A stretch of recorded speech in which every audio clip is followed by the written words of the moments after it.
The Supreme Court declared privacy a fundamental right more than 8 years ago, but India is still struggling to build a strong, citizen-centric data protection regime. The Digital Personal Data Protection Rules, 2025, notified on the 14th of November, come after years or delays, diluted protections and confusing policy changes. Instead of strengthening the Digital Personal Data Protection Act, 2023, the new rules mainly postpone key privacy safeguards to 2027 while immediately implementing restrictions that weaken the Right to Information (RTI) Act, 2005. This creates an imbalance where citizens' access to information is reduced instantly but protections for their personal data are pushed far into the future. A major concern is the amendment that allows public information officers to reject any request involving personal information unless another law specifically requires disclosure. This narrows the scope of RTI drastically, undermining 2 decades of progress in transparency and accountability. Citizens who already struggle to obtain information about government decisions will find it even harder as personal data becomes an easy excuse for denial. The rules themselves changed very little despite a long consultation process earlier in the year.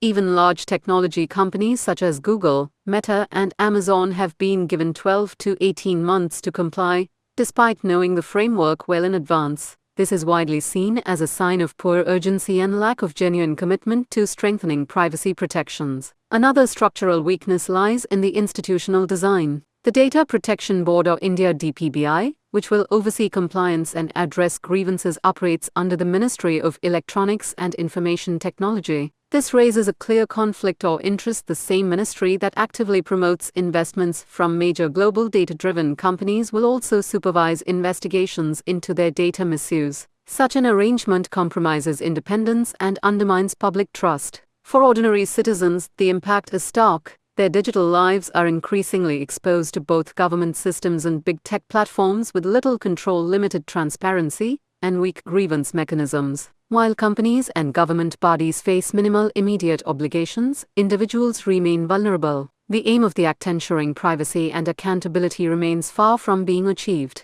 Instead, the current framework allows both the state and private firms to retain broad access to personal data while keeping their own practices shielded behind weakened transparency norms. The editorial warns that without independent oversight, timely safeguards, and a balanced approach between privacy and transparency, India's data protection journey risks becoming a story or too little, much later.